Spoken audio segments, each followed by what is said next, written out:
Hindi papunta dito. Hindi ko alam. Tapos yung nanay ni Melinda, namatay ng drug accident kahapon. Di ba napunta pa kami sa kanila sa Manila? Sa Manila. Yung nanay ni Melinda. Snowy! This This is... Kasi di ba nung napunta kami sa kanila, doon pa kami tumuloy sa bahay nila. May ursal pala yan. Tapos sa pagbalik namin sa Manila, nung sumama na siya sa amin, lumapa nga sila sa bahay nila. Uwian na, tapos Hindi pala nasuzoom to pag mga isang linggo lang yata ay dinala sa ospital. nag-i-snow. Kahapon yata, namatay. Snow lang.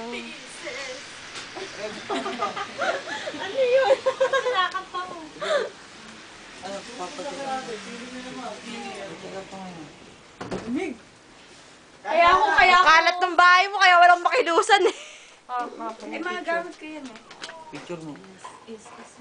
Kaya ako babe. naglakad ako dyan kanina alas 7. Sabi ko na nga ba, naglakad si Lupe. Ako gusto ko kasi yung boots na goma eh. Eh, ba't naglakad ka? Saan ka pumunta? Ba't Oo, ako? hindi nakasagot yun eh. Naglakad din ako eh. Lupe! Bye. Gabi pa gusto